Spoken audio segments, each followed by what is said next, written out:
Escorted departure. Does that mean kicked off of Castaway? Pretty much.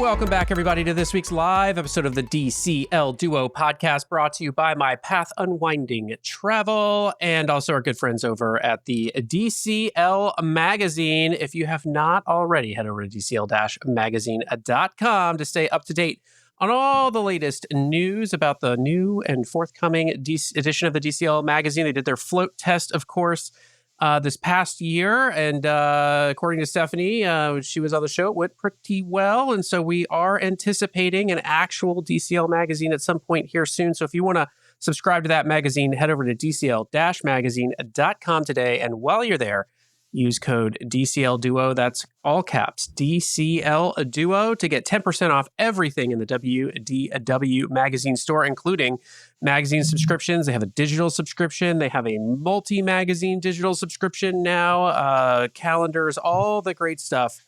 They have a great calendar. I have to give a plug for the calendar. They sent me a calendar. I've got it hang up on my wall at work. I fell asleep on the job and didn't order the calendar, so they sent us a calendar. They sent me it.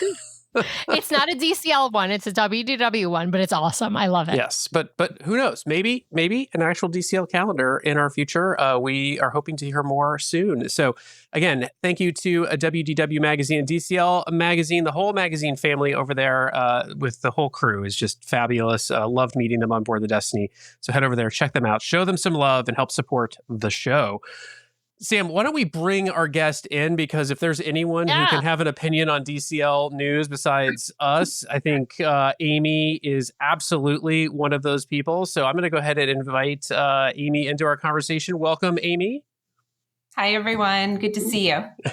We're so happy to have you back, Amy. For those who didn't watch the previous episode with Amy, we did a great episode, and it was all about the etiquette on board Disney Cruise Line. And it actually is, I think, a great first-timer episode, as well as a great episode for those who just want to commiserate about all of the crazy and annoying things that our fellow passengers maybe do and maybe shouldn't do.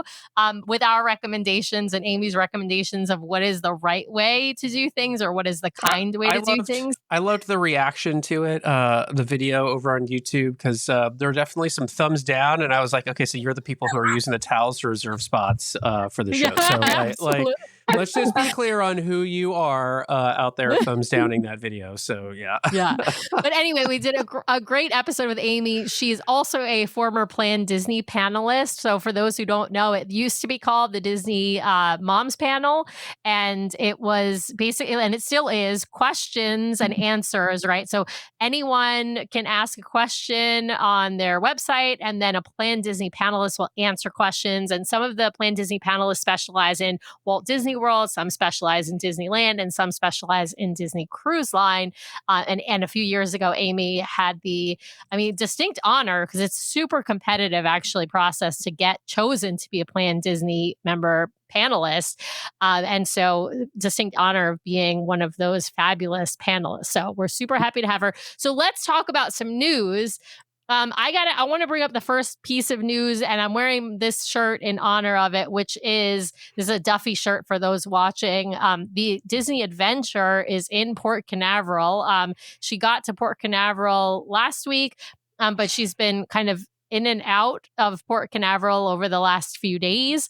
And she's large and in charge. That's what we'll say.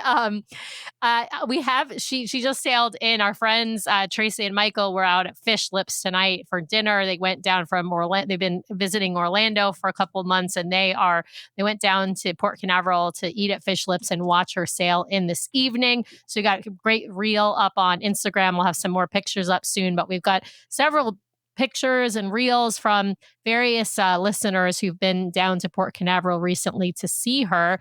I will say, our quest to become the number one Disney Adventure podcast in the United States, since we won't get to sail ourselves for quite a while. Yeah. Yeah, but we are looking for guests who are going on those early sailings. I have a couple that I've been chatting with, so we do know some folks who will be on those early sailings. I know Luciana from Amo Cruise Disney. We know that Benji from Laughing Place will be on the Maiden as well. So we're gonna try and figure out who we can schedule for some live shows in kind of late March, because those sailings start mid-March. So the earliest we probably can get coverage is late March. We have heard they're not doing any preview, like media previews. I did just hear the other day. Not for U.S. media. Well, yes, we're not sure what they're doing over in Singapore, but we know they're not doing any U.S.-based previews for media or for travel agents. I did hear that there is going to be like a 4-night sailing out of Port Canaveral in I think it's actually leaves on Wednesday when according to the port schedule, she leaves on Wednesday, January 21st. For like 4 days and then comes back on the 25th. I have heard that that's going to be like a preview sailing or shakeout sailing, but only for Disney executives. For really high up people. We're also hearing that she's still quite behind schedule in a lot of ways, but that they're not going to delay the Maiden. So just a warning for those who are sailing in those early sailings. This could be like worse than the Wish in the sense that the ship may be less ready than the Wish was. And I wouldn't be surprised if there's some experiences that are just not available on those early sailings. So I'm not saying to people not to sail her. I'm just warning you, like if you're sailing her, just be kind to the crew. I just feel like they're going to deal with the brunt of people being mad that certain things aren't going to be up and running, perhaps. I've also heard that the theater is kind of small considering the number of passengers. And so I'm not sure how they're going to deal with that if people are only going to get to see one show, or if they're going to do some kind of virtual queuing system, ticketing, something like that. Because I'm a little bit worried for the live stage shows. Now, those are Seize the Adventure and Moana. So many of us have seen those two in the States on the Wish class ships, on the Treasure, and obviously for the Moana, and of course on the Wish Treasure and Destiny for Seize the Adventure. But there is a new show that's called Remember, and that is a Wally and Eva themed show. So that is the one that I think is going to have a ton of demand. I'm just going to continue to call this ship Chapek's Folly. I can only hope that they make like him the godparent of the ship so that he can have continued direct connection with I'll just say, from what we're seeing, this does not look great yet. I'm hopeful that Disney... I think she's going to be great. I think she's going to be great. She holds a lot of promise, has a lot of potential, but, much like, folks found Lookout Key to be a little lacking when it first opened up. I'm a little nervous about this boat, and I'm especially nervous given it's a new market. For Disney Cruise Line, it does not help if you're on your back foot in a new market. You really want everything to be up and running and ready so people go home and talk about it. And if what they're talking about is, well, I really wanted to do this thing, but I couldn't because it wasn't ready, that's not great. Yeah. So we shall see. We shall see. Amy, are you planning on getting over to Singapore at any point to sail on the Adventure, or is that just going to be some... No. Yeah. I will happily listen and read all about it, but no, it's... too far, probably too cost prohibitive. No, it's not even in my realm of possibility, truly. Yeah. That may be the smart. I love seeing them expand, right? I mean, that's the exciting part. That may be a happy accident to not be able to make it over there when she's first out. But we are looking forward to hearing early reviews of the ship. I'm hoping to be fully pleasantly surprised and all of my myths dispelled and hear that it went off without a hitch. But... yeah. Or that everything that was ready was so fabulous that it didn't matter that some stuff wasn't ready. That could also, honestly, that's what I'm, at this point, that's kind of what I'm really hoping for. I'm just still I don't know about this one just yet. So we shall see. She's got a lot of time. She's still got quite a bit of time. Yeah, she's still got quite a bit of time going through the Panama Canal, going across the Pacific Ocean. Yeah. So let's move on to our second quick news topic. This one's a really quick hit for me. It's being reported that they have raised internet prices on board. Oh my gosh, I'm shocked that they're raising prices. Increase the price or something? Oh my God. Yeah. So the new internet packages, so as you may recall, if you've not sailed recently, Disney consolidated down to basically two packages. One is a basic standard internet package. It was going for $26 a day. It's now at $30 a day, so a $4 increase. Then they had the internet and streaming package, which was really meant to be able to support, you could stream YouTube videos, long form movies and TV shows, music, take your Zoom calls, all of that sort of stuff. That package was sitting at $42 a day. It has gone up a whopping $7 to $49 a day per device. So just know these are per device packages. They're per day. You do get, as I recall, you do get some modest discount if you buy it length of cruise as opposed to by day. But Yes. those are so varied. It's hard to know what the discount is because it's dependent Yes. upon like how long the cruise is. The pro tip here, by the way, is if you need multiple devices, just log out of one to log in the other, or log into the other one and it will boot the old one off. You also get a bit of a discount if you're buying more devices. So one strategy we use to get our 3 phones collectively on the internet is we buy one package across 3 devices because that costs less than buying 3 individual device packages by person, and we all just use the same login. That can create a bit of a roulette game. If someone needs to log in another device, it logs out the last logged in device, so we have to play this game of whose device got logged out and log it back in. So anyway, prices are increasing. I'm not shocked, although it's kind of annoying to be on a cruise this expensive and be paying essentially $50 a day for the highest end internet package. A lot of people need that if they're going to stay up with work and other things while they're on board. So, Sam, last big news item. It's actually a big news. I want to ask, Amy, do you guys get the internet package when you're on board, or are you unplug people? That's a loaded question. Nope. I swear by not buying the internet, actually. Totally respect that people have to or need to, whether to keep in touch with family or work, totally get that. But one of the reasons I love cruising is because I can purposefully not connect. The emails don't come in, I don't get pinged, that sort of thing. So no, we purposefully avoid it. I'm saving my $50. That's why my mom started cruising. She wanted to drag my dad into a place where he could not use his cell phone for work. And so, he definitely sidestepped that by buying a satellite phone. So I will never forget the image of him on a Panama Canal cruise out on the veranda trying to get line of sight to a satellite to make work phone calls. But I do kind of miss the days of having to go to the computer lab and log into your Gmail account or whatever it was. And you get like 2 minutes and then you're like, okay, I don't want to burn through my minutes, but yeah. Yeah. Now we do have a couple comments I wanted to call out. So Ed is saying price increase will be worth it if they improve the speeds drastically. I don't believe they're increasing the speeds. This was out. They already have put Starlink on the ships. And so this is probably as fast as it's going to get unless Starlink updates something. This is going to be as fast as it gets. This is just an increase in price. This is not an increase in speeds or availability of internet. So sorry about that. I mean, obviously I didn't do it.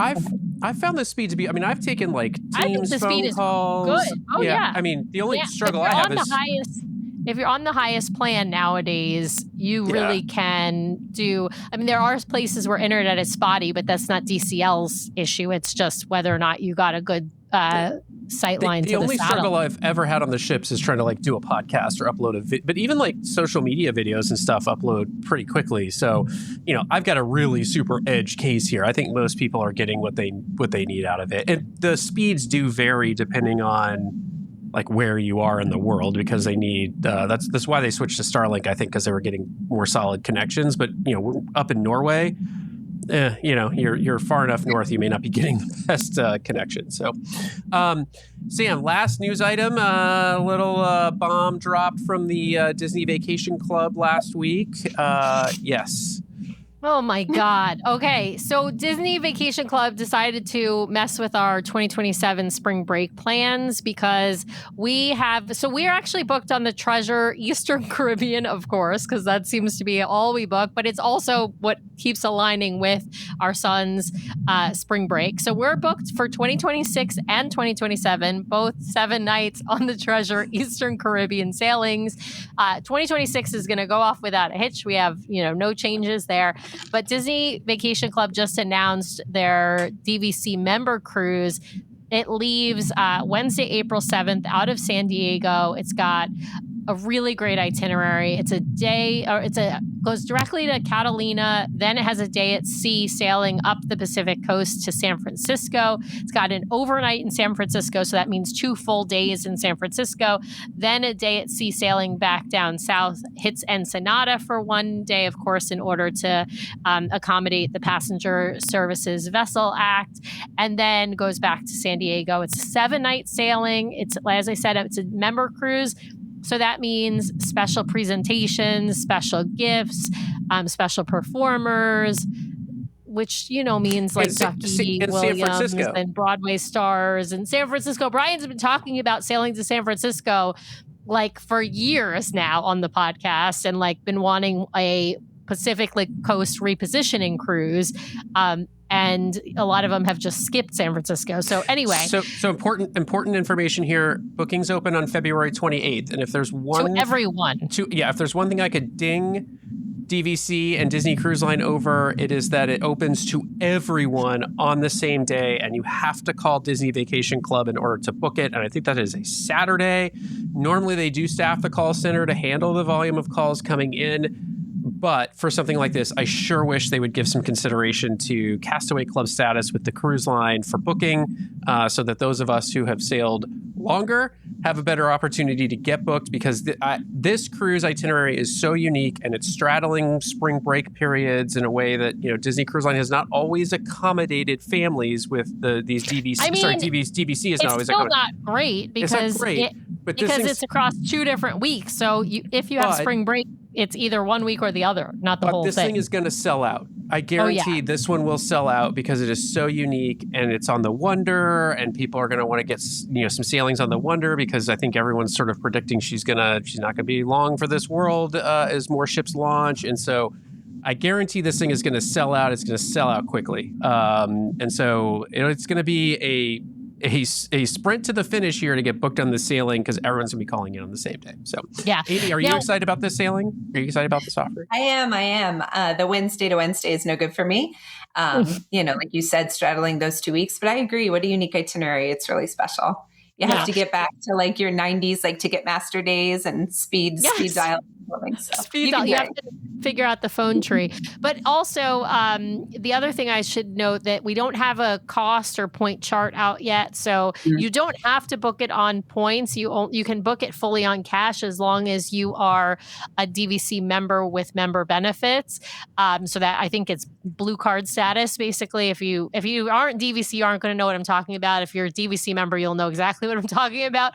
But you can book it on points. You can book it on cash. We just don't know what the cost is yet. They haven't released that. And so they've said there's going to be some kind of special Disney excursions out of San Francisco. So the rumors and that I'm hoping for are things like the Disney Family Museum and Skywalker Ranch. And with 2 days in San Francisco, obviously there's a lot of opportunity there. And so if you look at so Dan is saying in the comments that you've seen the cost of previous member cruises and whether or not it's going to be comparable to the 2026 7-night Northern European cruise. And I said, I think exactly that. I think if you want to have a ballpark idea, the DVC fan, I think, has the points chart and might have the cost chart as well. But that's where I would look to get a ballpark idea. And then, of course, add a little bit because they always charge more year over year. So that's that one is happening. That DVC member cruise is happening, I believe, the first week of September this year. And again, it's a Europe cruise. I agree with Ed here. Expect at least a 5 to 10% price inflation. I also don't know when that Northern European cruise was. It's the first week of September. It's this year. So that's also a little different because kids aren't generally out of school for that first week of September. So now you're talking about more families potentially coming on. And then I saw the comment, the fact that it's on the West Coast might deter some folks. I think it's going to encourage folks. I think it's going to encourage folks from the East Coast who are going to have to straddle spring breaks anyway to say, well, let's plan a trip out to Disneyland and, then do the cruise and then go home or vice versa. Like I think this thing will go quickly. That's my guess. I mean, they may have some straggling inside staterooms or, something like that. But I think the veranda staterooms, concierge, those things are going to go really, really fast is my sort of prediction. So, yeah. But why don't we shift over I know we've talked a lot about this I know. news. We didn't think we'd talk this much about the news, but they're big things happening. Sometimes it's a slow news week. Sometimes it's a big news week. This was, a moderate news week. But Amy, we want to talk all about your cruise aboard the Disney Destiny, not Verry Merrytime. I had that in error in the initial description, but holiday. It was a holiday sailing. So not all of the Verry Merrytime events, as we've discussed on the show before, but lots of Christmas decor and stuff happening. Why did you book this cruise? This was your first sailing on the Destiny. Was this just to get on the Destiny? Like what attracted you to this sailing? Yeah, sure. Thanks. Well, we booked this relatively late for us. We booked this in mid-September, guys, for Christmas sailing. Like that's crazy for us. But 2025 was wild. With my husband's and my career, work was just insane. My husband is a federal employee, so say no more. He got beat up all year. Brian and I are in the tech industry, and we got beat up a lot, and it was just chaos and stress. So my son had 2 weeks off at Christmas, and we've said for a long time, it's an ideal time to go because of that. And even when you take off work, you don't come back to a million emails because everyone is away, right? But it's an expensive time of year to travel, and you have to be limited on the weather and that sort of thing. So don't tell, but we actually researched other cruise lines because we were booking so late. Like they're less expensive, and you get I know you know how the story ends, because we just wanted to be sure, like, hey, for what we're paying for late. But honestly, we were late booking with them anyway. And then we were looking at lousy dinner times. We didn't know what sort of port adventures would be available. And there were exciting itineraries, but just nothing seemed to fit. And with Disney, you know what you're getting, whatever the price ends up being, right? Frankly. And my son, who's 14, he was really gunning for Disney. I'm really excited for the Destiny. And I think all of you Disney parents know, like, if they're teenagers and they're into it, like, let's go, right? So we really appreciated that. And in the end, the Destiny was super exciting. Of course, we adored the Treasure. We were on it with you over spring break. So again, you know what to expect. And this itinerary was really appealing because it is just the two private islands. So we love the Caribbean. We were married in the Virgin Islands, actually. So that's a very special area to us. Oh, I love that. Yeah, we could tell that whole story another time, but absolutely. So the Caribbean's our special place. And so we would love to see some new islands, but honestly, the thought of figuring out tours and running around, and it was like 2 private islands, I don't have to do a thing, done. So that's kind of how we got here. And so I will say, the whole cruise, that was sort of our attitude as well. I didn't buy the internet. We were really into just relaxing. I was teasing with Sam, like, I loved all of your Destiny content, but honestly, I didn't even step foot into Vils. Like, don't talk about me. Next time. We did some things, but we didn't go crazy. So it ended up being really just what we wanted. Really perfect. Yeah, I love that. And I love that your 14-year-old was still like, I want to do a Disney cruise line. I think that's awesome. I want to ask, Amy, which other cruise lines did you consider and look into? Because I do think Brian and I talk about this occasionally on the show, that we think it's important that people do the compare contrast to see what else is out there, even if they end up booking on Disney. But like, there are some other itineraries out there. There are some other cruise lines out there, right? That Disney just, is different than Disney. So yeah, which ones? I threw away that spreadsheet already, but I think we were mostly down to Royal Caribbean, certainly, and then Norwegian, I think we were into. And we did a lot of YouTube research and that sort of thing. But honestly, even showing my teenager, look, they have a climbing wall and a racetrack. And like, it was overwhelming to him. It was like, this is almost too much. Plus, of course, you're paying for all of that. And my husband and I, we like to have a good time, but the casino and the bar all night, that wasn't what we wanted either. So I think that's really in the end, and the itineraries and just, the mix of everything. One itinerary we loved, it might have been Royal Caribbean, and then it ended up being an older ship. So when I saw the YouTube, guys, it didn't have a bathroom door. And I didn't realize that was a requirement until I was seeing the room tour. No. Wait, like the no shower bathroom door? Right. No, not with my teen, but no. No, now when you're sharing a room with a teenage boy, no, thank you. That's like those hotels for a while that were doing this design thing where it was like, we're just going to make the whole room like the shower. So everything's tiled. There's a big drain in it. It's like, no, I want a shower, a sink and a toilet. I don't need them all combined. So looking, I have an open mind, but this is where we landed. And of course, we're super happy in the end. So yeah.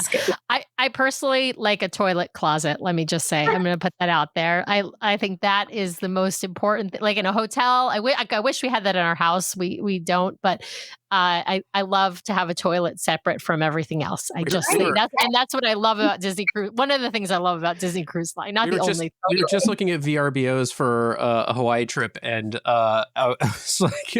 Sam was almost sold on one just because it had these like the high end Japanese toilets. So, nice. Yeah. Yes. Oh yes. I love it. I love a fancy toilet. So got your deck up here, Amy. And for those listening after the fact, if you want to see the fabulous PowerPoint presentation we're going to walk through so you can get a little bit more information and some some imagery around the discussion, just head over to our YouTube channel. The live shows are all up over there. Looks like they swapped out a C day for the Lookout Key day. So you ended up going to Lookout Key at the very end. I always prefer to have the C day right at the end for the packing, so you're not feeling like you're getting off the private island and trying to pack. But do you know what drove the switch So we got this email Friday. It was a Sunday sailing. So, the Facebook group's all a drama. But honestly, it was a beautiful thing. So they said it was because of projected high winds. So we appreciate that they were forward looking there. And what you can't tell because the screenshot doesn't have the dates, it meant we were going to be on lookout on Christmas Day. Yeah. And now I don't mind a Christmas Day at sea, but that seemed pretty special. Yeah. So that was great. And then honestly, in the end, it's interesting like how the fates come together. Our new day at sea, where we should have been at Lighthouse, there was a medical emergency and we went back to Fort Lauderdale. So I was thinking, thank God for that family, because if we were all the way down at Lookout, like, I don't know if we could have done that. It might have turned into a helicopter for them, right? Like we were just zigzagging around between Florida and the Bahamas. And we quickly went back to Fort Lauderdale and got back to sea. So fortunately, you probably would have ended up at Nassau to drop off the passenger or maybe a helicopter, as you said. Yeah. I mean, because you would have been, further away and probably if you were sort of in the midst of Lookout and Castaway and Lighthouse, I mean, it would have been closer, obviously, to go to Nassau. Eleuthera does have an airport, so that probably would have also factored into things. So, that's a possibility as well. But I don't know if they have a full hospital. Right. But the point is, they switched this just a few days before, and it was no issue to us, especially because we didn't have true port adventures, right? I mean, Disney takes care of everything. So, and it was kind of nice to have the days broken up. As you see, we had island, 2 sea days, island. So, we had to pack Brian, but like it was okay, Life's always better on board a Disney cruise. So yes. Amen. So this is a pretty fun story. I know you all wanted to hear about the new cabanas. So we got a Mickey and Minnie Cove cabana. And yes, I'm just a gold member, but we did. So these were being constructed and everyone's activity date had long passed. And no one saw an announcement, right? Not even from influencers or an email or anything like that. But some kind soul, again, in the Facebook group, you guys got to join these things, said, hey, cabanas just opened. Like, what? So I was there, on my phone one night, and it was quite the impulse buy. I was like, oh, I'm getting one of these. I don't know what's going to happen, but I have to book one. And it was fun because they were almost all available. They had like numbers, 1 to 31 with only a handful taken. And so then I was going into a deep dive of, what number do I want? What's the layout? I remember you messaged me and I was like, I'm so sorry, Amy. I don't know what number to book because these are brand new and nobody's been in them yet. I think they ended up opening up a couple of weeks before you went, right? But like when you messaged me, we don't know what the numbering system is or anything. Yeah. So I picked 21, as you see in my screenshot. That's my birth date number. And it's just like my, sports jersey number 100 years ago. So it's like 21, lucky 21. And in the end, it was a beautiful location. So I see Vanessa's comment as you are coming into, and I have a map here we can show later, but as you're coming into the cabana area, it starts with 1 and then goes out. And we were at 21 and then it would start to curve around. And so maybe the last 10 start to curve where they look back down the beach. But that's how they are. The lower number is when you first kind of get off the tram right there. So it ended up being a great one. They have restrooms, which I also have a picture to show you of because they were so nice. Around 16 is kind of where the second new bar and the restrooms are and things like that. So we were really pleased with that location. So I snagged it and was really, really excited to do that. We ended up sharing with a friend, and I'd like to tell you more about that in a minute too. But Awesome. yeah, Christmas details. I mean, again, I'm an island girl, right? So we knew we were going away at Christmas and that was a balance. But of course, it was such a treat if you've been on any of these sailings to see this fun mix of holiday things. And some of our other podcast friends even put together a playlist of all the tunes that are out there. So we loved listening to the tropical Christmas music too. It was really special. Oh, I love that. I have to say, I do love the decorations that they put up on Castaway and now also on Lighthouse for the holidays. It's just really, it gives it like, well, of course it's, tropical vibes, but then Christmas vibes like mixed together. It's really quite a lovely, lovely display. And they often tend to go up as soon as Halloween season ends. So sometime in November, they get those decorations up and then you get them all the way through all those maritime sailings. And as we said at the top of the show, this wasn't an official maritime sailing because the Destiny was on her inaugural season. She still is. And so they don't do those themed holiday sailings during that time.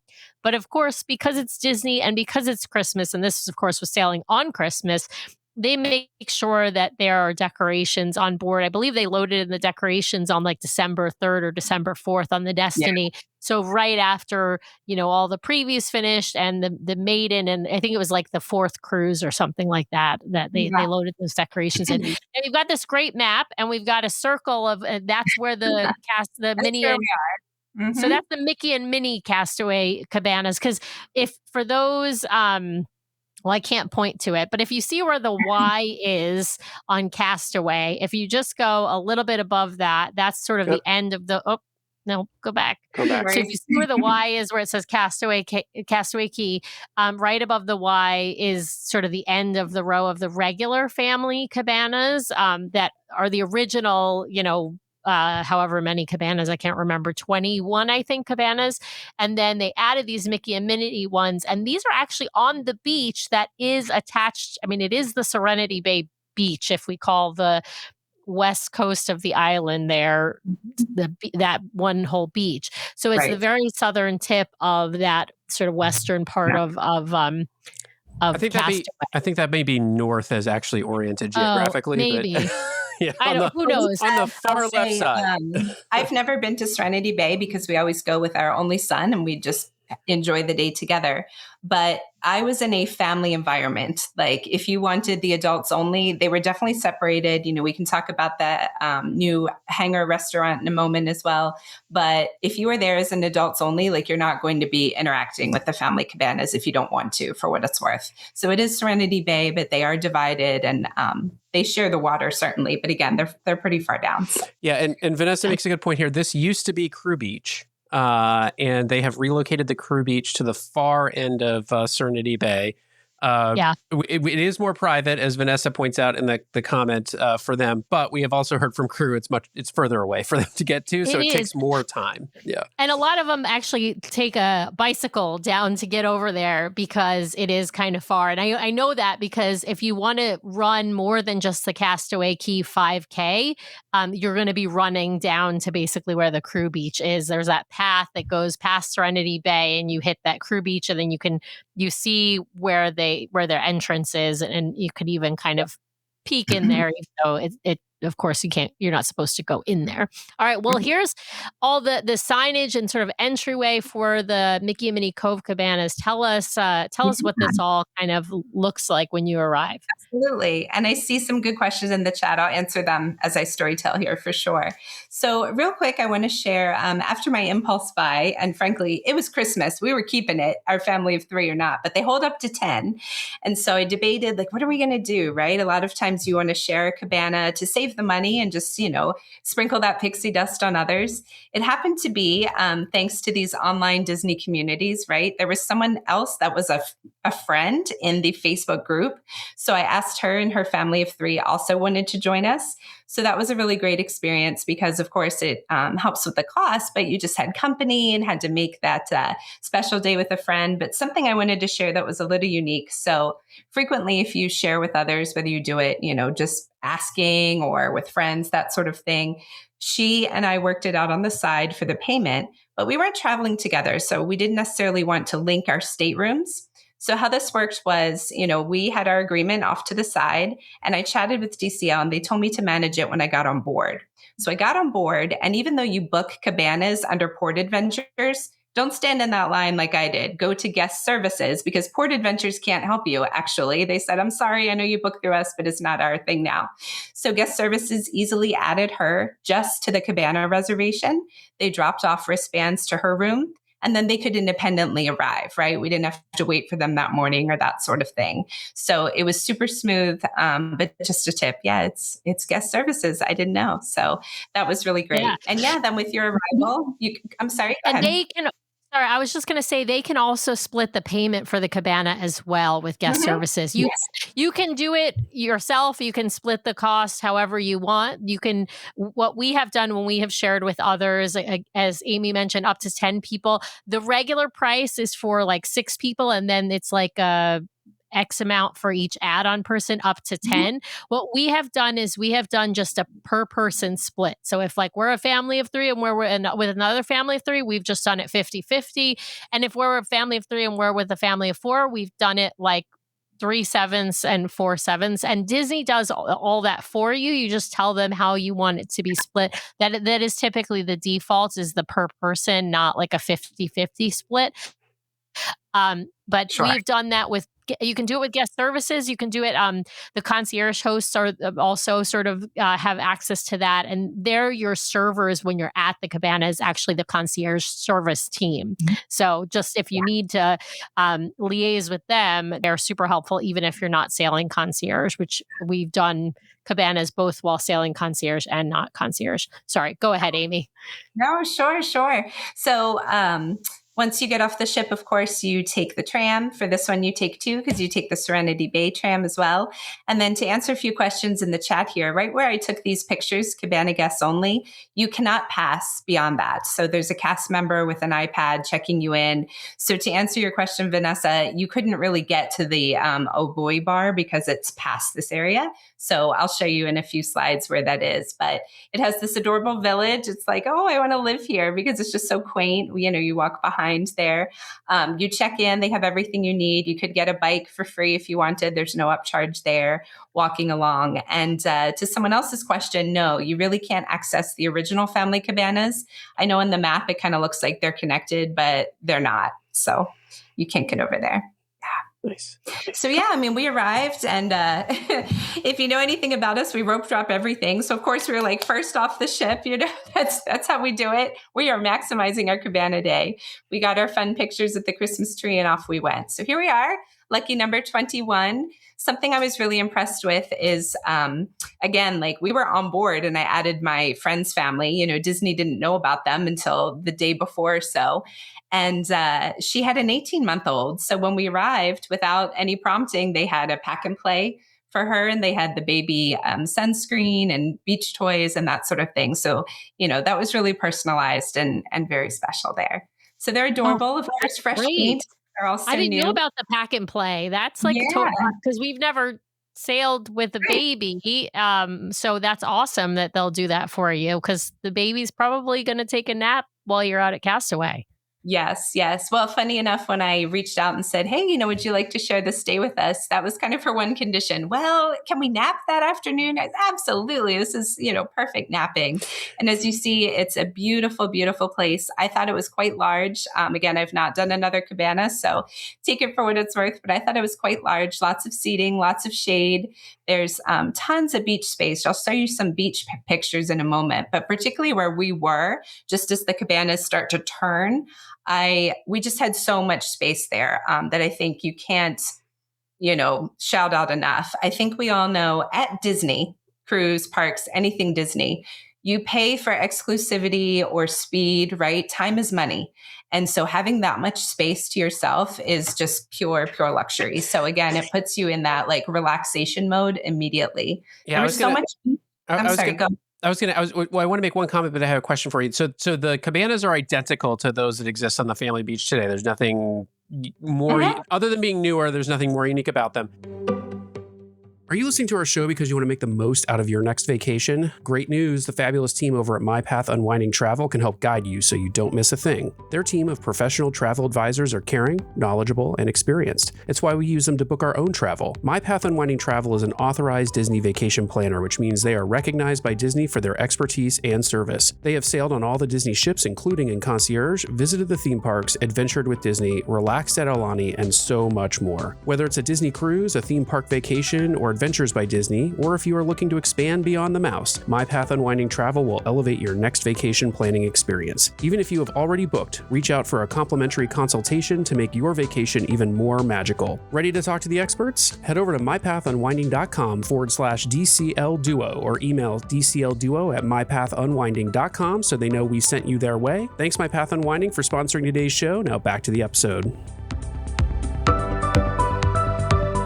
The photo you have down here in the bottom right, and then what you were just mentioning, like how far away from the ocean were you? Because this looks like a much longer distance than what we're used to from a cabana. Yeah. I have some more beach pictures in the next slide or two, but ours was further back. We had more like a deeper beach because of where we were. They start to go at an angle. I think the lower single digits are probably closer, but yeah, here we are. You can see to the beach. Now, this was not a problem. Like we had a ton of beach space, but every cabana was full and I hardly saw a soul. I mean, these are like primetime photos. We had so many beach chairs, really, really great for flexibility. My son loved that hammock.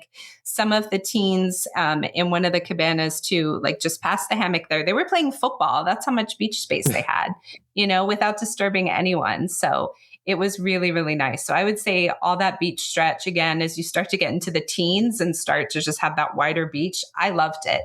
If you have a little one and it's very tedious to get to the water's edge, certainly you might want to be closer, but we loved it. I mean, I didn't feel like it was far or anything like that. That's for sure. And it looks like it's stocked with all the telltale amenities of a cabana. All the amenities. Yeah. You've got your cold towels, which frankly, in December, we didn't need. It was pretty windy that day, but delightful. I mean, we were still in the water and fine, but cold towels in the summer would be amazing. All your drinks, the towels are different, if that matters to anyone, than the regular towels. Feel a little plus up. There on the left, I have pictures where we had the mats and the rings and an outdoor shower and that sort of thing. So again, it's those little luxuries, right? Like I remember many cruises ago, we would, everyone needs a tube. So silly me is like trying to carry 3 tubes all the way across the island. Like we've since learned it's your party -1 is how many floats you need, guys. That's kind of so that was really so true. nice. It's the same as how many chairs you need. You don't need a chair for everyone because not everybody's sitting on a chair at once. And for those who don't know, in the upper left here, they have gotten these pads working in the cabanas.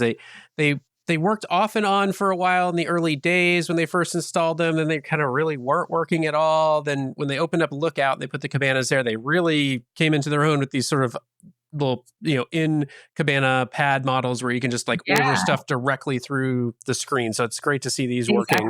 Yeah. Yeah, no, that was fantastic. That was a lot of fun. So for that one, you could customize the music as well. So we kept it on our Island Christmas playlist. We loved that, but you could adjust the volume, which you certainly used for, the nap time.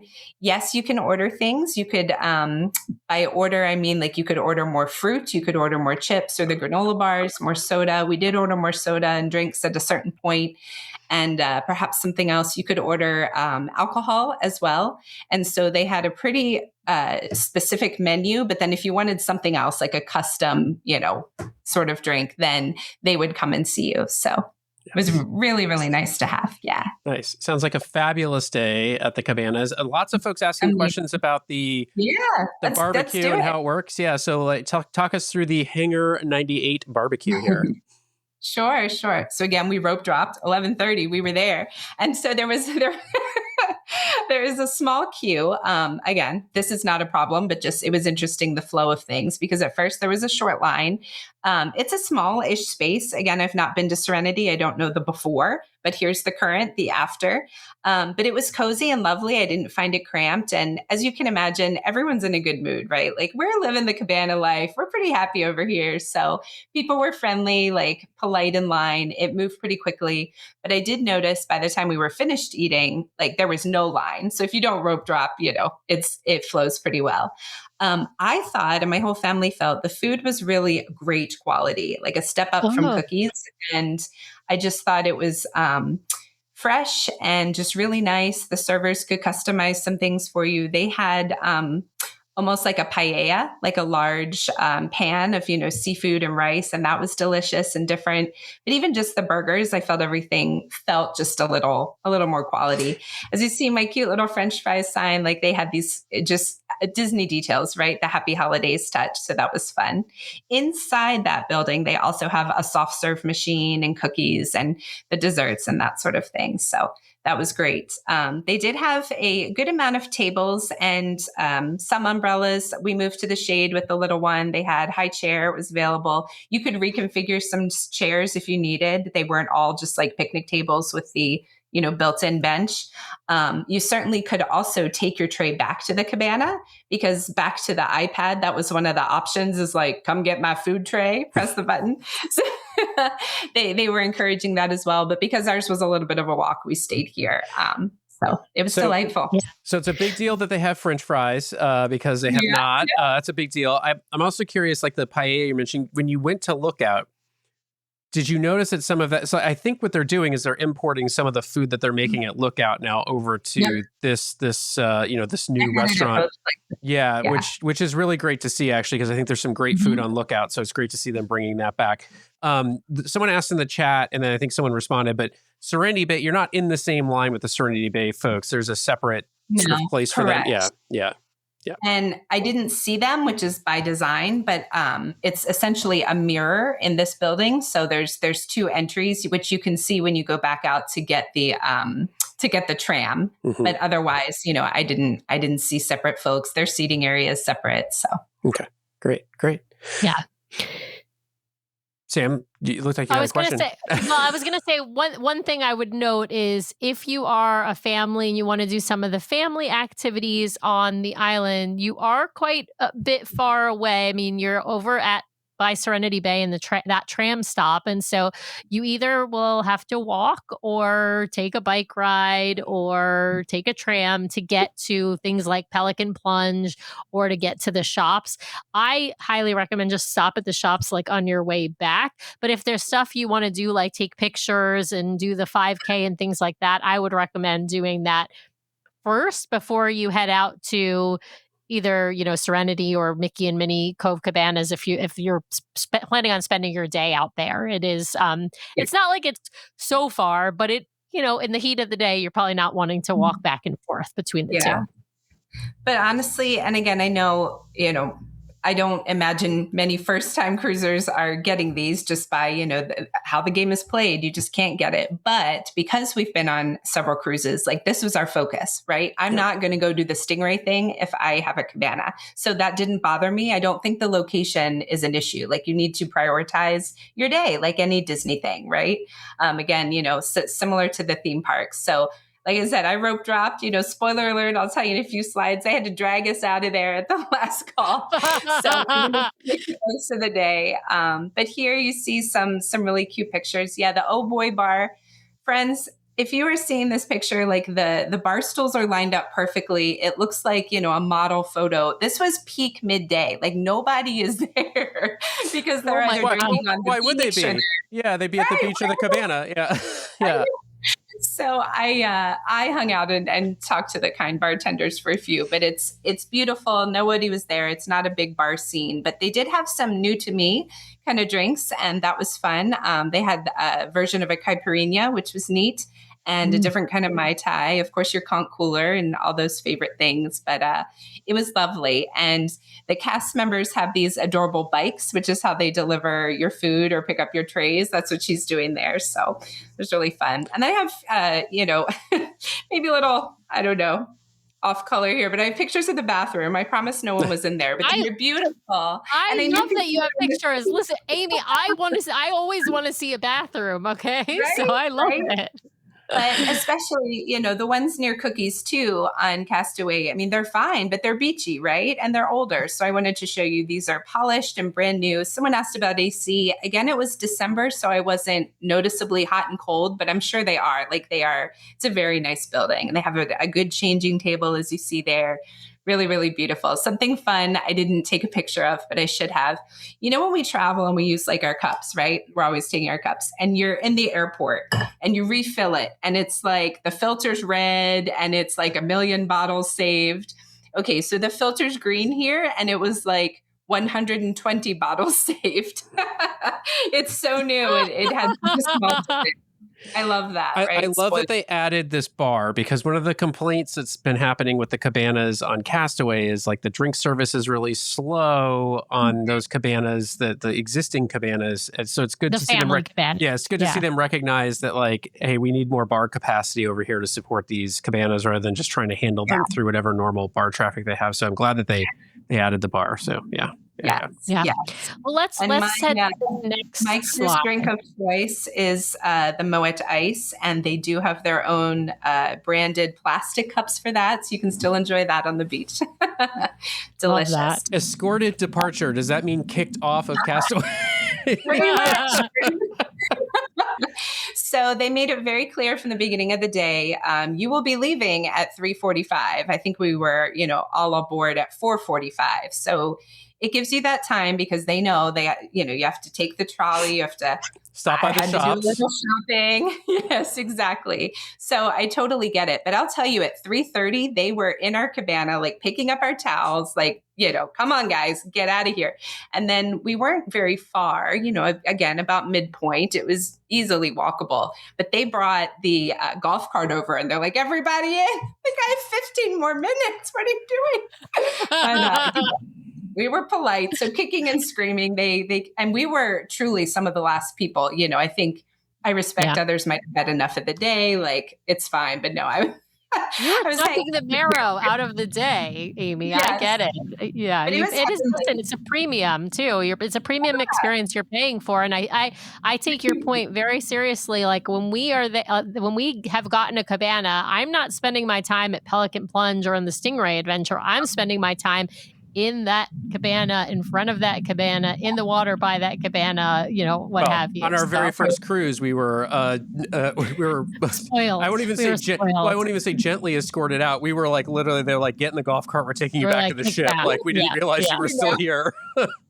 Exactly. That's the way to do it. I mean, we're polite about it, of course, but I'm getting my time. So no, it was just such a perfect day. As you see, the weather was amazing. It was, very breezy in the water, but we weren't cold. So it was just heavenly and exactly what we wanted. It was so perfect. And getting to know some friends a little better, that was really neat too. So all in all, really, really great experience. If you can get them and if it's in your budget, do it because we've been to Castaway a lot and it was a really different way to experience it. So that was really special for us too.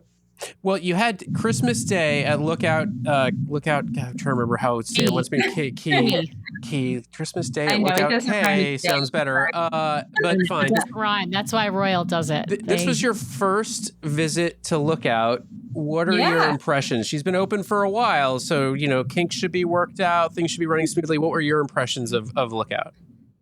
I loved it. I really did. And, we heard all the drama about the walk. It was fine. It was 12 minutes, guys. And I am not a fast walker, but we were fine. So it is what it is. No issue there. The setup was beautiful. As you see all these fun Christmas touches, same, they had the music playing.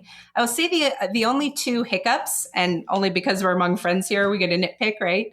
When we boarded the tram, it took forever to leave. And again, we rope dropped, we were off and the tram was full. So we're come on. So that took longer than it took to walk, which was unusual.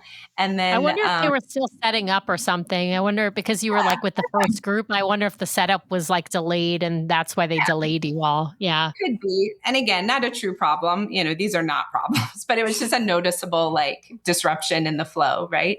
And then later in the day, the bar that we were closest to closed for the bees. So we had to go somewhere else, So I get that. Again, I had read about the bees, so it was fine. These are not real problems. The bees are the new flies of Lookout Key. Yes. Exactly. All around the soda machines.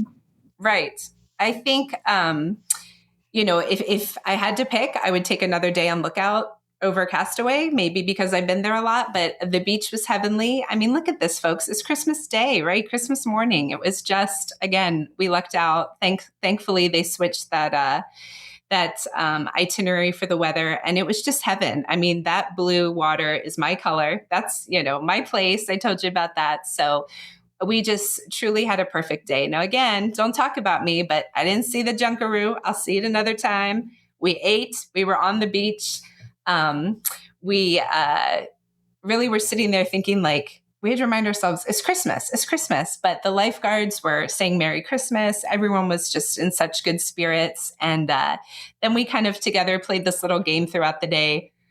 I've never had a taco on Christmas Day. I've never had ice cream on Christmas Day. Like, I've never been on the beach on Christmas Day. It was kind of fun to be all these like, oh my gosh, all these new special memories. So that was really cool too. And we've had a lot of traditional Christmases. This is really, the first one as our family that we've done, but it was a good balance because it was magical in its own way, for sure. I love that they offer the Bahamian touches, but that doesn't take over your day. I also think it's also kind of cool. Like if you want to do it, you can. I also think it's kind of cool. You can kind of hear the junkanoo from the beach in a lot of places. Correct. So it kind of adds to the atmosphere of the beach without taking over the beach. So when they come down to the cultural center, to the Goombay Cultural Center, which is where they end, if you are like anywhere near the cultural center, which kind of sits right in front of the beach, then you will be able to hear the music, and you might be able to even turn and kind of see the crowd. You might be able to see the costumes, because the costumes are really ornate, just like those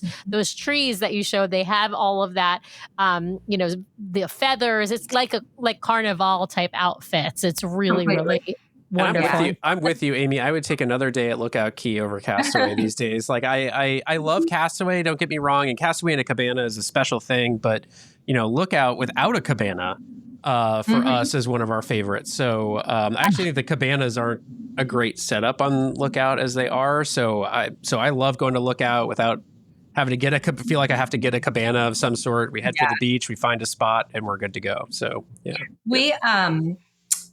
We're also water people. And so we really enjoyed the beach, like in the water experience. It was, that pink powder sand was heavenly. I think at Castaway, we like to be on the beach just past Pelican Plunge. And so it's fine. And it's, as private and shallow as you're going to get. But this beach experience was just better overall for the water too. So sure. I can't wait to go back. Same thing. I thought the food was a little more elevated and delicious. So really good. Well, it helps because they don't have to bring everything. I mean, I think they still do bring a lot of things, but they have for merchandise, they have a storehouse on the island that they can restock. Yeah. There is an airport there. There are vendors there, that sort of thing. So I'm super curious to start to hear. I really thought that they would have more shore excursions set up by now on Lookout that did some unique things from Castaway, as opposed to trying to trap you into the private island experience, like getting you off onto the island. And I've not heard a lot of reports about that kind of stuff. So I'll be curious to see if Disney actually embraces that connection back to the island or not. But yeah.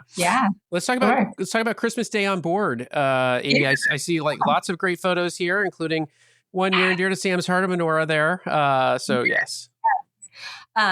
So, again, it wasn't a true maritime sailing. And what that means is they didn't have the promised entertainment. There was no gingerbread house, right? So everything was a gift, and again, we don't have a little one. So we were fine with whatever we got, thrilled with the decorations. It was beautiful. Santa was there a few days early, meeting with families and that sort of thing. But what I thought was a bold move by Disney, Santa was there on Christmas morning. I thought it was bold because, hey, kids, did you get what you wanted? Or can we do this again? That's a Santa, you sit on a throne of lies moment for sure. So I don't know. That gave me a laugh. Only Disney, but he brought with him on Christmas morning this beautiful cookie display, like really like something out of a storybook. Beautiful little star-shaped things, and I took a coffee cup and loaded it up because again I was rope dropping the beach and put the coffee lid on, and I took my treats to the beach. But they had hot cocoa and milk, and this that was pretty special. And the drink of the day, I know you can't see it here, but the text shows it was a holiday theme. That's for sure. The Jolly and Bright. The Jolly and Bright, and a Merry Julep was the non-alcoholic, but the Jolly and Bright. So Tracy, you were asking for a cranberry-colored drink with sugar on the rim. I bet the Jolly and Bright would have done you just fine. I gotta say, Dan's comment is the hilarious. No returns accepted, Santa. So sorry, kids, that when they come and I will say that they've done this across the other ships as well. Oftentimes Santa will be there for like pajama pictures on Christmas Day. They'll do pictures at various times with Santa in front of the tree, and they often do it on Christmas morning as well. But it's kind of funny.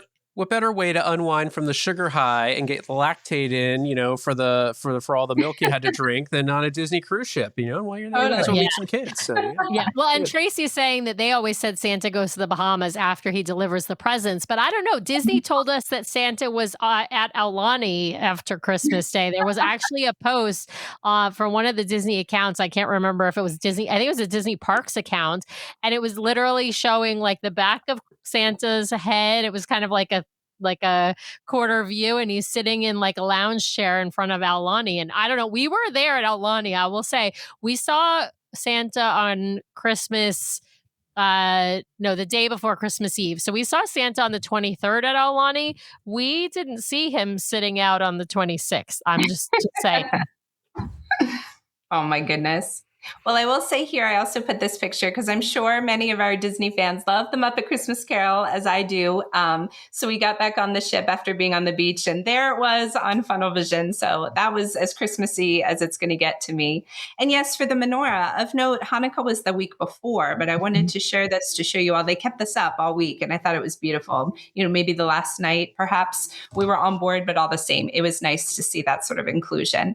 And at one of the picture backdrops I wanted to share as well, they weren't all Christmas. They had some beautiful like snowflake backdrops and that sort of thing. And one night there was a family in front of us, like one of these, big families with all the matching pajamas, and they were like Hanukkah pajamas. And it was just so fun to see. And they had head boppers, and it was a really neat thing.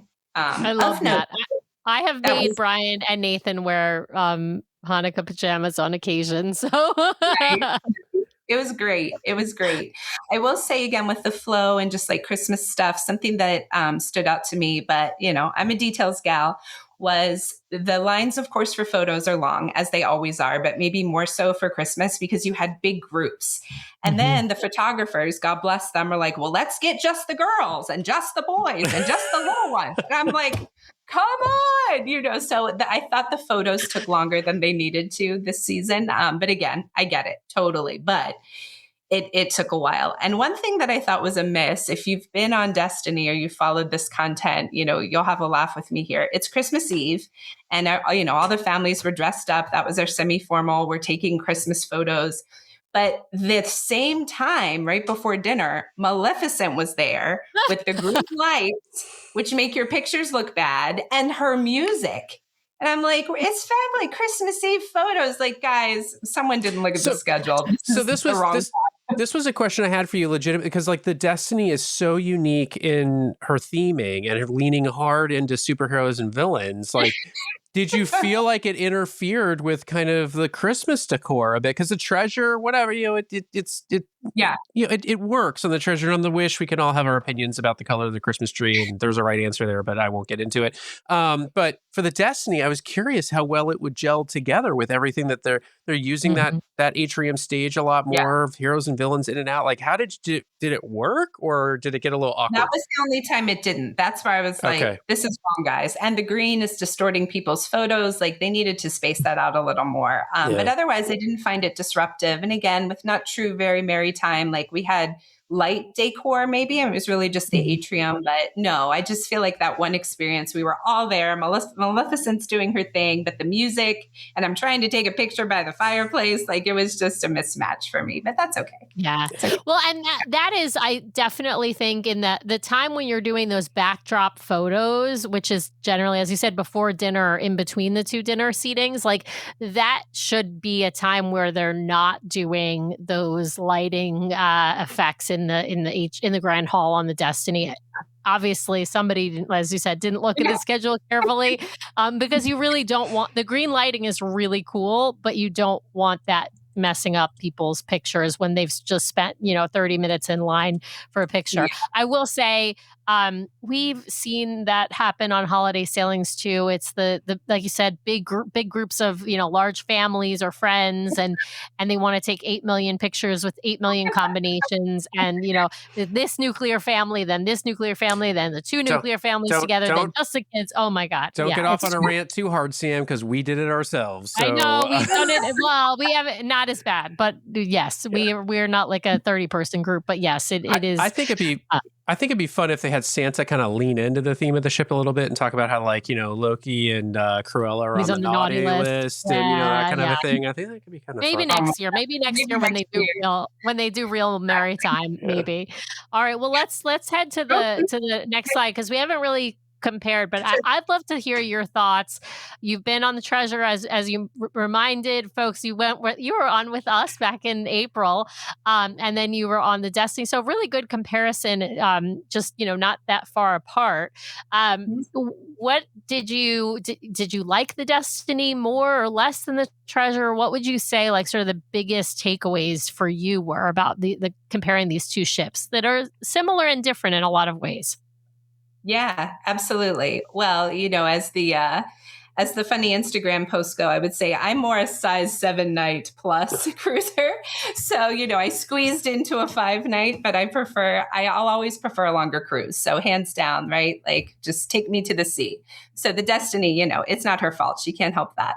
I would say, like, this is a silly thing that will change over time, but the merch on the Treasure, like, I couldn't get enough of it. I love that teal. I don't think I bought a raincoat that says Destiny and it's blue, like the purple and this. I love the different collections, but they weren't for me. I wasn't like, oh, I got to have everything the way I can be sometimes at the parks. So the Treasure styling was more our vibe.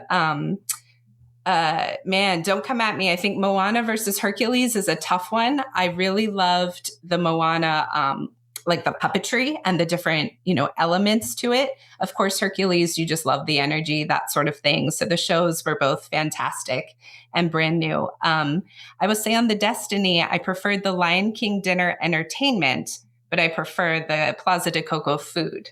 So, interesting. Okay. It's kind of a toss up. The Treasure will always win just because, 7 nights or more, but they were both fantastic. You can't go wrong. That is for sure. And I thought and this might be just because I didn't follow it close enough, but my expectations going into the Destiny were that it was going to be more of a Star Wars at sea kind of theme where, like, Loki takes over the ship and you have to pick a side. And I thought there was this whole thing, but it wasn't. At least not that I caught. Maybe I didn't do enough to really engage, but I thought there was going to be more of a being involved in the story. So I wasn't disappointed, but my expectations were off. So I love the theming of the Destiny for sure, but it wasn't as much as I thought it was going to be. That was the rumor.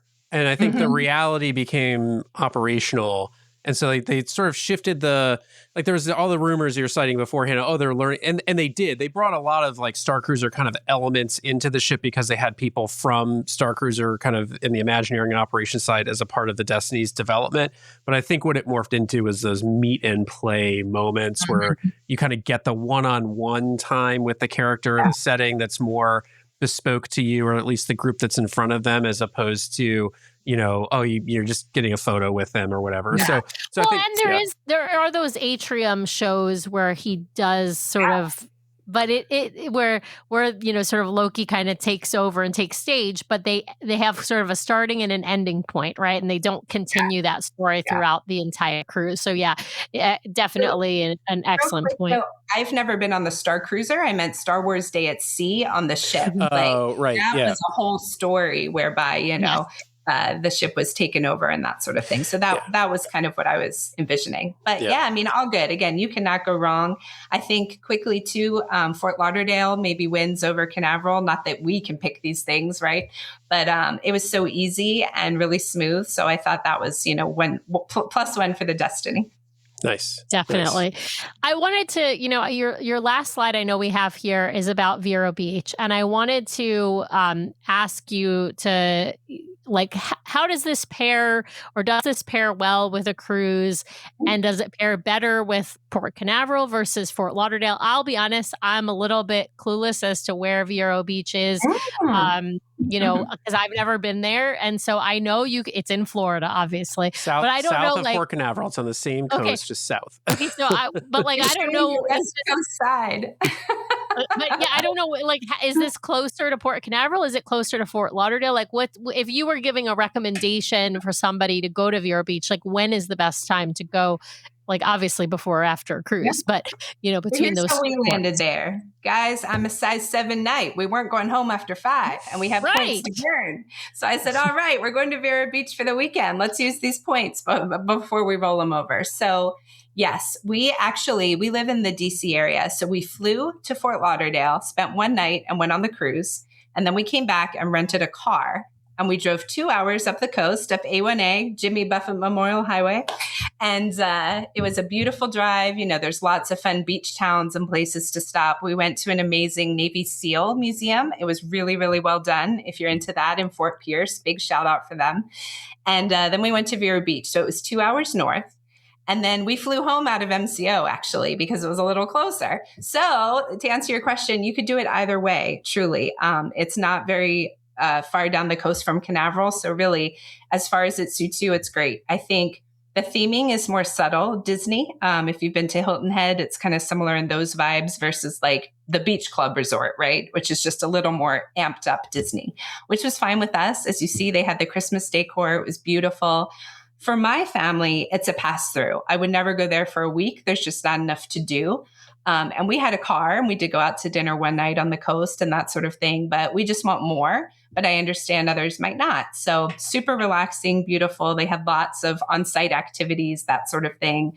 It's just that familiar Disney vibe, right? It was really nice. They have one quick service, one table service. We did the table service once. To me, it wasn't like a repeat. If you're there multiple days, we wanted to go out. I have a picture here of the beach chairs. There's a whole process. And the ladies at the front desk were warning me, you got to go early. It's reserved day of only. So you know me, I set my alarm. I got my coffee. I was rope dropping. And then I was the only one forming for 40 minutes.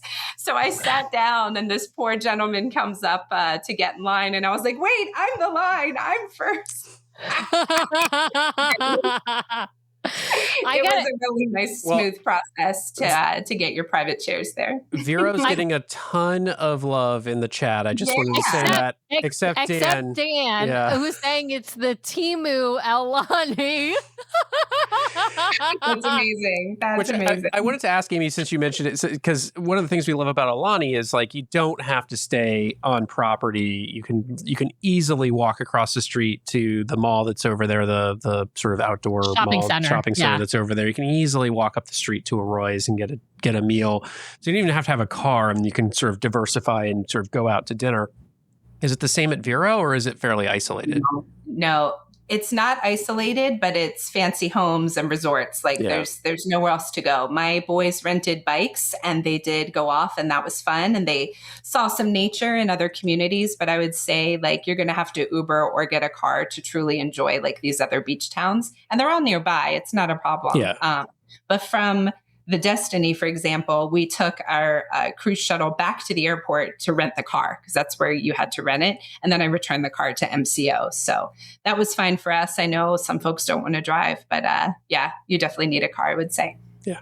Well, Amy, let's wrap things up there, except with one question. I mean, you are like us. You have something else booked in the future, I'm sure. And so, like, what's next for you and your family with Disney Cruise Line? Where are you headed next? This is going to be a whole nother episode. Look out. So honestly, with the chaos of both of our jobs last year, we did not book a lot. I mean, I'm just going to keep it real, right? Like, we're not all living in all the Disney stuff all the time. Like, we had to pause on the deposits and things. Like, my husband was furloughed. Like, you got to slow down. So we were on the strip saying, what are we doing in 26? We don't have anything. So I think we're really close to Aulani for the first time because I have And so I booked 10 days, which I don't think I'm going to keep, but I booked 10 days and we're trying to figure out what to do. Again, I'm a Caribbean gal. I am an East Coast gal. And so the flight terrifies me, or multiple flights. It's so far. It's expensive. It's a lot, but I'm sure we're going to do it.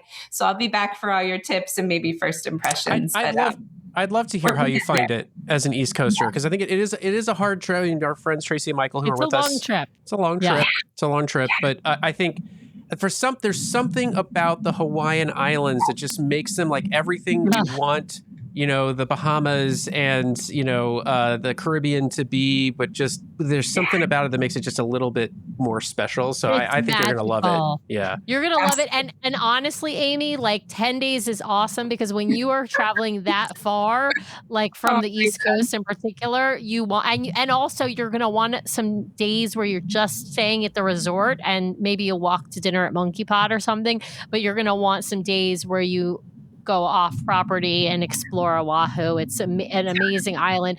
We, of course, just released we did an audio only episode about our Aulani trip just a few days ago. We've also got some episodes in our back catalog, but of course, Amy, you can always message me and I will give you tips and tricks because we absolutely love Aulani, and it is our favorite place after Disney Cruise Line. So I know it'll be worth it. And absolutely, it will be different than my Caribbean in those special ways that you talked about. So yeah, I'm looking forward to it, but it's not all solidified. So that's coming. And I also used one of I have several placeholders to hold New Year's Eve on the Dream next year because we love these holiday sailings. So we should see. That's a unique itinerary. It's out of Fort Lauderdale and it goes to Tortola, my favorite place, but it also goes to San Juan, which I've never been to, and Lookout again. So that'd be nice. Well, we'll be crossing paths with you in the Caribbean because we'll be on the Destiny for Christmas and New Year's as well while you're on the Dream. So yeah.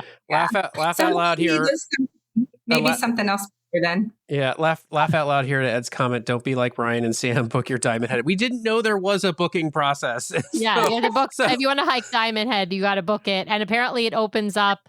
I think it might be like 45 days. It's either 45 days or 30 days in advance, but you can book it online. It's like really easy, but don't be like us and wait and then realize it's completely booked for all of your entire trip. Yeah. So Great tip. Well, Amy, thank you so much for coming on our live show, hanging out with us a little longer than normal to share your fabulous experience on the Destiny. For everyone out there listening and watching, once again, if you're listening to the show after the fact, please head over to YouTube. You can check out the great photos that Amy shared through her slide presentation. So head over there and check it out if you want to see the visuals. We will be back next week at our regular time. I got this. I got it covered. I know, but also, Brian, you don't know this, but Rob is coming too, Brian. Oh, yes. All right. I won't be totally outnumbered on the next episode. That's great. So Kaylee and Rob will be back talking about their recent experience in concierge. We're going to be checking in on the Disney Treasure, just see how things are going over there with the second newest ship in the fleet. And they'd never been on the Treasure before. So this is their first sailing on the Treasure, and they sail concierge. So we're going to cover Treasure experiences. We're going to cover concierge experiences. And of course, she is our very own travel advisor. So she's got all the deets. She is a wealth of Disney knowledge, and it's going to be such a fun discussion, especially because we'll have Princess Rob joining us. Yes. That's what we call him, Princess Rob. But Rob, I'm here for you, man. I'm here for you. I got you. All right. Amy, thank you once again. Thank you everyone out there for watching and listening. And with that, we will say see you next time. Thank you, friends.